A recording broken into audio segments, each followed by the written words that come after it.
네, 안녕하세요. 변미영 소장입니다. 네, 저와 함께 2강 또 이어서 보도록 할게요. 자, 2강에 이어서 2강에서는 유형별 매트리스 작성 및 활용에 대해서 좀 보도록 할게요. 자, 여기서는 이제 고객의 참여 수준에 따라서 어떤 서비스를 제공해야 되는지에 대해서 한번 보도록 할게요. 좀 시험에 좀 건드려진 부분만 좀 체크를 하고 넘어가면, 자, 고객 참여 수준이 높다라는 건 어때? 그만큼 고객 개입 정도가 높다라는 걸 의미를 하죠. 그렇기 때문에 자, 이러한 서비스는 어떤 서비스를 제공해야 한다.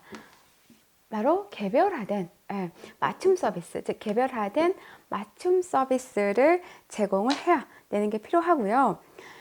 그리고 이제 참여 수준이 낮을 경우에는 이제 고객 개입 정도가 적기 때문에 이때는 일관되고 표준화된 서비스를 제공해야 된다라고 이렇게 보시면 될 것 같아요. 자, 그래서 자, 고객 접촉도에 따른 접종 관리를 보면 이제 이러한 그 고객 접촉이 높으냐, 낮으냐에 따라서 우리가 접점을 관리하는 것은 어때요? 서비스 기업에서 자원 배치 역할이 매우 또 중요한 이슈가 될 수밖에 없죠. 그렇기 때문에 서비스 기업에서는 이런 업무의 효율성을 높이기 위해서 접촉이 필요한 부분은 무슨 전략을 한다고요? 접촉 강화 전략을 합니다. 반면에 접촉이 그러지 않는 부분, 좀 낮은 부분은 접촉 약화 전략을 한다는 건데, 이게 시험에 반대로 이렇게 말바꾸기로 출제가 돼요. 그래서 접촉이 필요한 부분은 접촉 강화 전략을 하는 게 당연하겠죠. 다음에 상호작용과 고객화가 높습니다. 상호작용과 고객화가 높다는 의미는 뭐죠? 상호작용, 즉 고객과 서비스 제공자가 접점해서 그렇죠, 만나는 그 빈도, 아까 우리 빈도 했었죠? 지난 시간에 빈도가 높다라는 거고요. 그리고 고객화가 높다라는 거는 고객 요구 맞춤 서비스가 그 제한량이 좀 크다. 그러니까 맞춤 서비스를 해주는 그 업종이다. 고객 요구에 맞는 서비스를 해준다 라고 보시면 돼요. 그래서 상호작용과 고객화가 높은 서비스는 당연히 어때요? 그 인력의 전문성을 높이는 게 필요하죠. 고객 개개인별 그 요구에 맞는 서비스를 제공을 해야 되기 때문에 당연히 어때요? 이 전문성을 높이는 게 필요합니다. 그리고 직원들의 관리에 있어서도요, 수평적인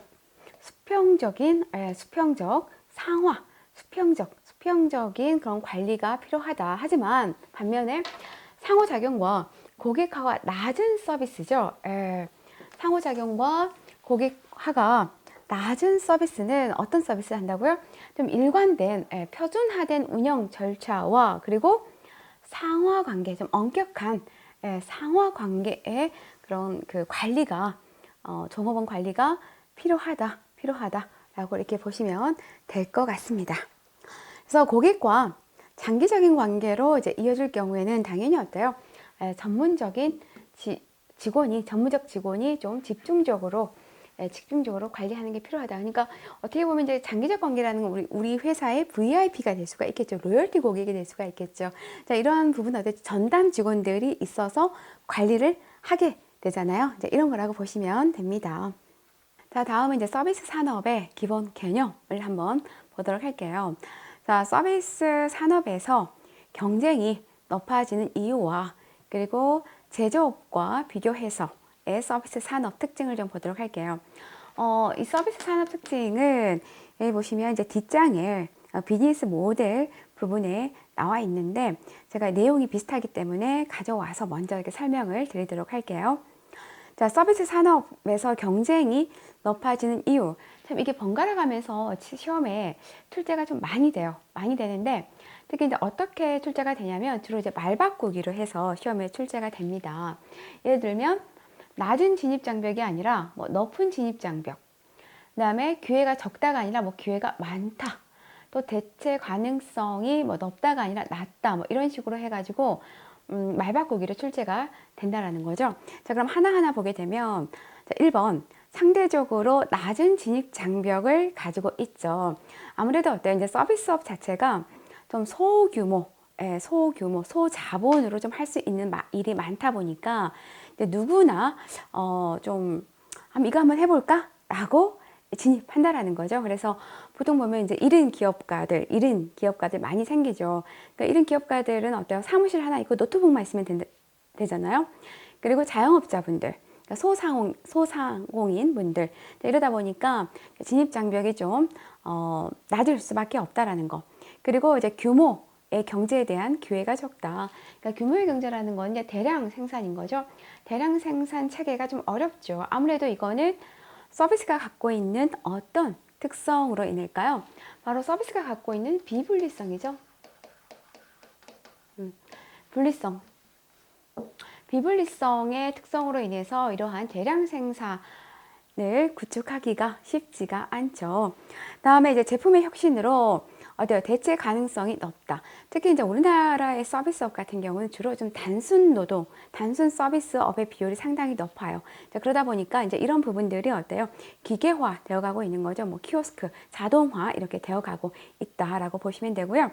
주로 소규모 기업으로 좀 운영됩니다. 특히 우리나라 서비스업 같은 경우는 거의 그 80% 가까이가 이 소규모 기업으로 운영되고 있다라고 보시면 될 것 같아요.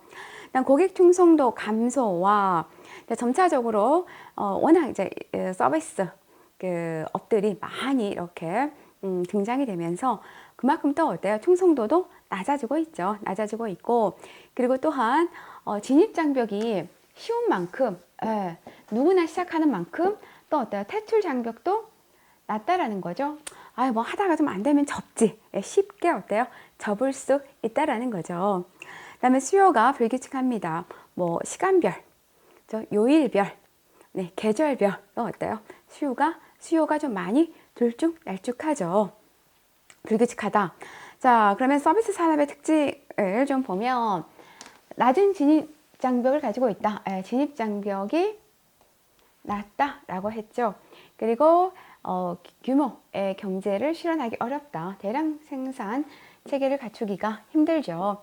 그리고 여기 보시면 특히 서비스업 같은 경우에는요, 고객 충성도 확보가 되게 중요하다, 핵심이다라고 보시면 되는데, 우리가 이제 그 충성 고객의 특징 중에 하나가 뭐였죠?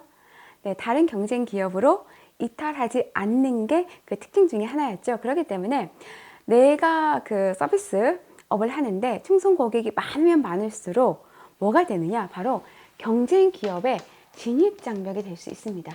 이것도 시험에 몇 번 출제가 이렇게 됐었죠. 진입 장벽의 역할을 할 수가 있다. 내가 만약에 이제 A 치킨집을 하고 있는데 너무 잘 되는 거예요. 너무 잘 되고, 그리고 우리 그 치킨집의 충성 고객 비율이 상당히 높아요. 너무 잘 되다 보니까 옆에 B 치킨집도 생기고 C 치킨집도 생기는 거예요. 그러면 충성 고객이 많을수록 뭐가 좋다고요? 진입 장벽. 즉 우리 고객이 어때요? B, C 치킨집으로 이탈하지 않는다라는 거죠. 않는다. 그렇기 때문에 이렇게 충성 고객을 확보하는 게 매우 중요하다라고 볼 수 있고요.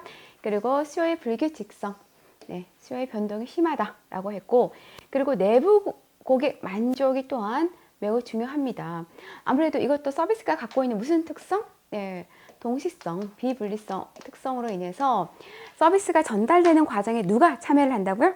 고객과 종업원이 참여를 하는 거죠. 그렇기 때문에 종업원의 현재 감정 상태라던가 태도 또는 스킬 이런 것들을 어때요? 바로 직접적으로 고객에게 전달된다라는 거죠. 그렇기 때문에 내부 고객을 만족시켜야 궁극적으로 어때요? 이 내부 고객이 외부 고객까지 만족시킬 수 있다라고 이렇게 보시면 될 것 같습니다. 자, 이렇게 해서 우리가 서비스 산업의 특징에 대해서 한번 살펴보았습니다. 자, 그러면 콕콕 다시 한번 또 짚고 넘어가 보도록 할게요. 서비스 기업 생존 전략에 대한 설명으로, 자, 거리가 먼 것은 자, 시험에 좀 자주 출제가 되는 문제이죠. 여기 보시면 자, 1번 제품의 사용과 경험을 중시하던 시대에서 이제는 뭐를 중시한다고요? 생산과 소유를 중시하는 방향으로 변하고 있다? 뭔가 이상하죠? 반대가 되겠죠. 자, 생산과 소유를 중시하는 시대에서 뭘로 가고 있죠? 우리가 사용, 예, 사용과 경험을 중시하는 방향으로 변화하고 있다. 자, 이런 것들은 어때? 되게 말 바꾸기로 좀 시험에 출제하기가 좀 용이하죠. 용이합니다. 그래서 과거 산업시대에는 생산과 소유를 중시하는 시대였다면 지금 서비스 경쟁, 서비스 경제 시대에는 제품의 사용과 경험을 중시하는 시대로 이렇게 변화하고 있다라고 보시면 되고요. 다음 경영의 패러다임을 이제 어떤 방식으로 서비스 경영 방식으로 전하고 있습니다. 뭐 제조 경영 방식이 아니죠. 서비스 경영 방식으로 전환하고 있고요. 그리고 제조 중심의 성장이 한계에 직면하면서 어때요? 서비스업으로 전환하고 있죠. 그러니까 우리나라도 어때요? 우리나라도 제조업 중심의 경제 성장을 이루어 왔죠. 근데 이제 90년대부터 제조업의 성장이 이제 한계에 이르기 시작하면서 우리나라도 어때요? 적극적으로 이런 서비스업 발전에 정부가 또 이렇게 많은 투자를 또 하고 있죠. 자, 4번에 보시면 자, 고객에게 혜택을 줄 수 있는 융합 상품들이 어때요? 계속해서 개발, 생산되고 있다. 다음에 이제 제조업 패러다임은 이제 프로덕트 아웃 방식이라면 서비스업은 어때요? 프로덕트 인 방식이다. 그러니까 프로덕트 아웃 방식이라는 거는 이제 그 기업 자체에서 제품을 만들어서 판매를 하는 거라면 프로덕트 인 방식은 PI 방식은 고객의 요구를 먼저 반영해서 먼저 고객의 요구를 듣고 고객의 요구대로 제품을 만들어서 다시 판매하는 거다라고 이렇게 보시면 될 것 같습니다. 자, 이렇게 해서 우리가 생존 전략 문제까지 한번 풀어보았고요. 자, 이제는 이제 서비스 패키지에 대해서 한번 보도록 할게요. 자, 서비스 패키지가 뭐죠? 패키지? 우리 패키지 여행 많이 들어봤잖아요. 그렇죠? 묶음이라는 거죠. 그러니까 말 그대로 서비스를 뭐해서 하나요? 묶어서 판매하는 거죠. 서비스를 묶어서 제공하는 걸 우리가 서비스 패키지라고 합니다. 그래서 그럼 어떻게 묶느냐 보시면 서비스 패키지란 특정한 환경에서 뭐와 뭐가 결합된다고요? 네, 재화와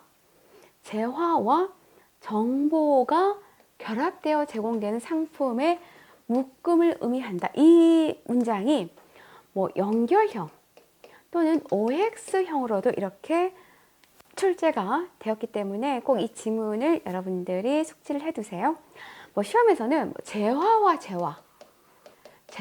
재화가 묶어서 또는 뭐 정보와 정보가 묶어서 이렇게 출제가 되었어요. 아니죠?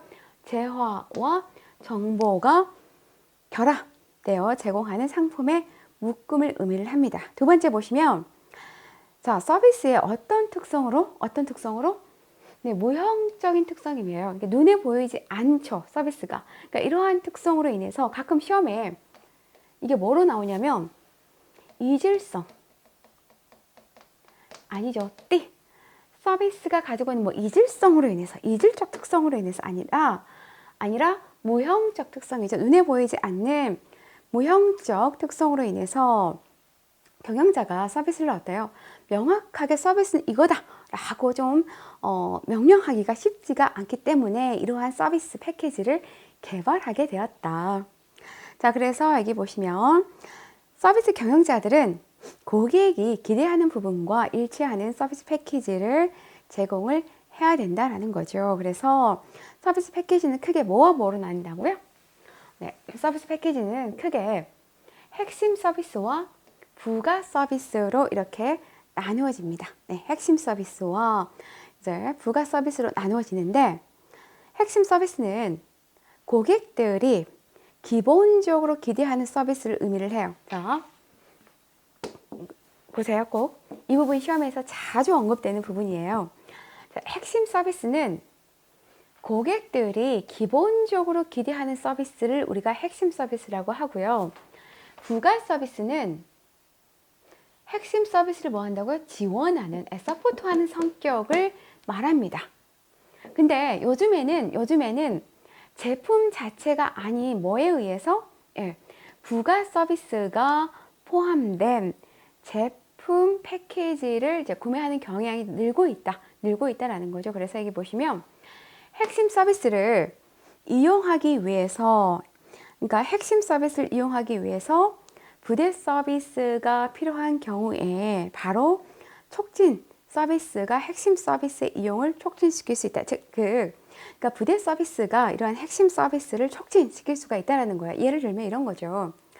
그 호텔을 예를 들면 호텔에 가면 식음료가 F&B 식음료가 되게 많아요. 그러니까 나는 이 식음료를 먹으러 왔는데 거기서 식사하고 뭐 라운지에서 술 한잔 하다 보니까 집에 가기가 너무 시간이 늦은 거예요. 그러면 어때요? 거기서 그냥 방 잡고 투숙하는 거죠. 근데 호텔은 뭐가 핵심이죠? 숙박이 핵심이잖아요. 숙박이 핵심인데 오히려 부가 서비스를 누리러 왔다가 어때요? 잠을 자는 경우라는 거죠. 이게 바로 핵심 서비스를 이용하기 위해서 땡땡땡땡땡이다 라고 이렇게 보시면 될 것 같습니다. 근데 이게 말바꾸리 시험에 출제가 된다는 거, 그렇기 때문에 꼭 정확하게 이해를 해두세요. 핵심 서비스를 이용하기 위해서는 부대 서비스가 필요한 경우에 바로 뭐예요? 이 부대 서비스가 핵심 서비스 이용을 촉진시킬 수가 있다. 그러니까 부대 서비스가 핵심 서비스 이용을 촉진시킬 수 있다라는 의미이다 라고 이렇게 보시면 됩니다. 자, 그래서 이러한 서비스 패키지 개발은 어때요?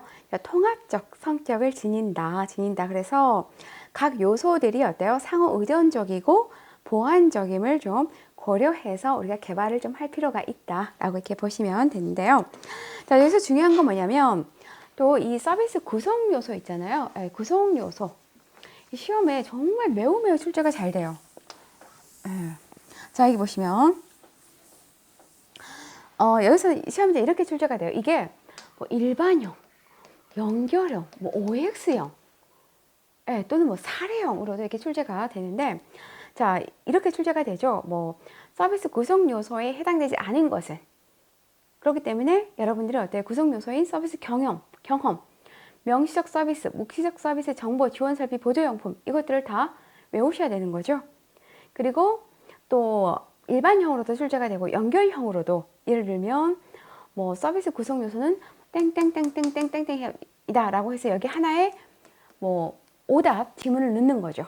이런 식으로 해서 연결형, OX형으로도 종종 출제가 되기 때문에 꼭 이 6가지 구성 요소를 여러분들이 꼭 외우시고요.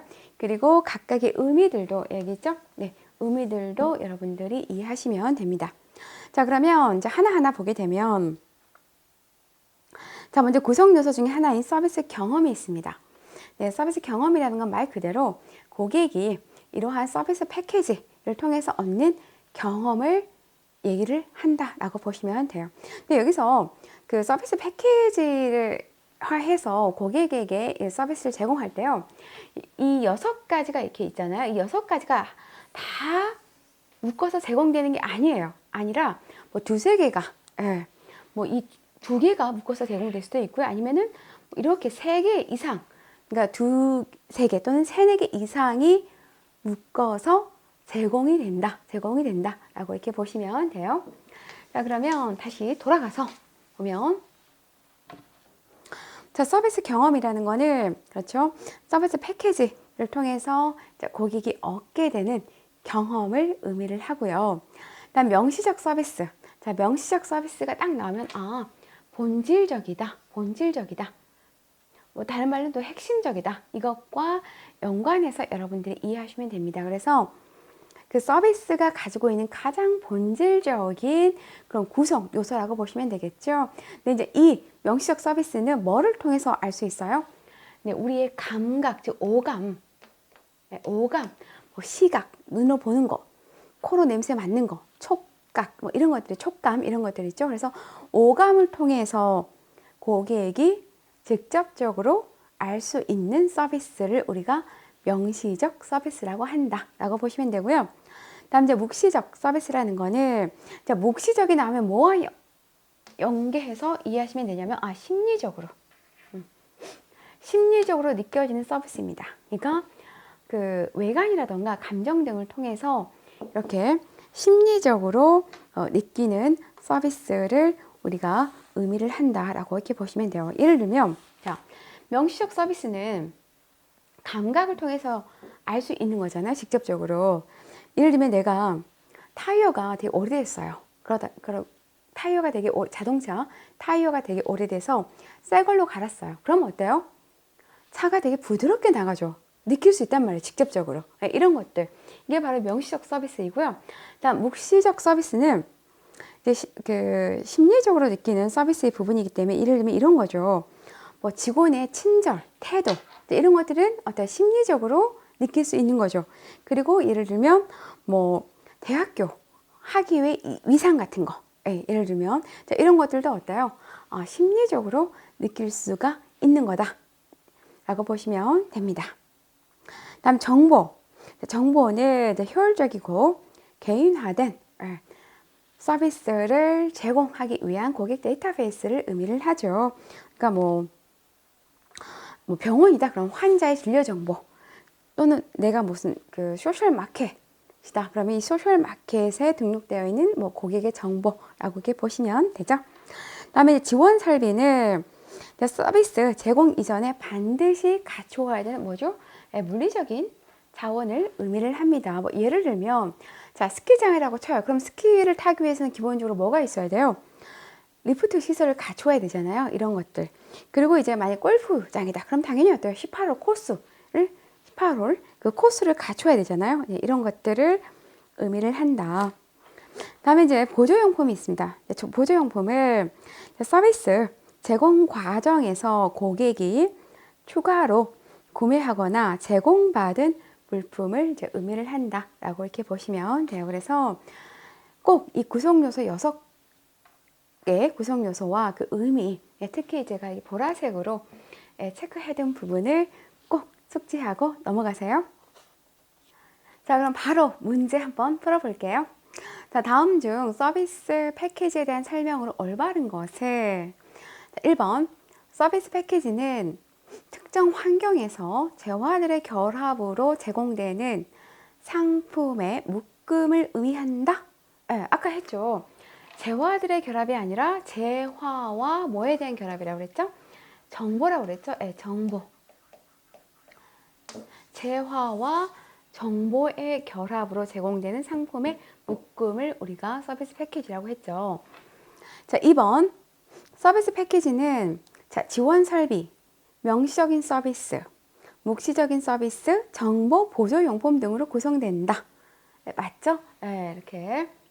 자, 이 부분이요. 이 2번 지분이 연결형이라던가 또는 OX형으로 자주 출제가 되기 때문에 꼭 외우세요. 다음에 3번. 자, 부대 서비스를 이용하기 위해서 촉진 서비스가 필요한 경우에 핵심 서비스가 부대 서비스 이용을 촉진시킬 수 있다. 이거 완전 말바꾸기로. 보니까 말바꾸기로 출제가 됐죠. 뭐를 이용하기 위해서라고 그랬죠? 부대가 아니라 그렇죠. 핵심 서비스를 이용하기 위해서 뭐를 이용을 촉진한다고요? 이것도 말바꾸기로 됐죠? 이렇게. 부대 서비스가 핵심 서비스 이용을 촉진시킨다. 제가 호텔 사례 얘기했죠? 호텔 꼭 같이 연계해서 이해해 주세요.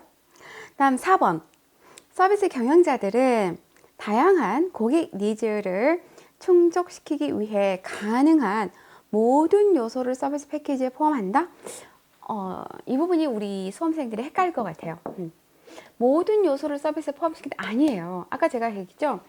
그 업종에 맞게끔 2-3개를 묶어서 한다던가 또는 뭐 3-4개 이상을 묶어서 서비스를 제공하는 거지 이 6개 서비스 패키지를 모두 묶어서 제공하는 것은 아니다라는 거. 다음 서비스의 이질적 특성으로 인해 바로 나오죠. 자, 이질적 특성이 아니라 무슨 특성이라고 그랬죠? 무형적이죠. 무형성. 눈에 보이지 않는 무형적 특성으로 인해서 서비스 경영자가 어때요? 서비스가 무엇인지를 명확하게 설명하기가 어렵기 때문에 이렇게 서비스 패키지를 개발해 해서 고객에게 제공하게 되었다 라고 이렇게 보시면 될 것 같습니다. 자, 이렇게 해서 우리가 서비스 패키지까지 한번 살펴보았습니다. 수고 많으셨습니다.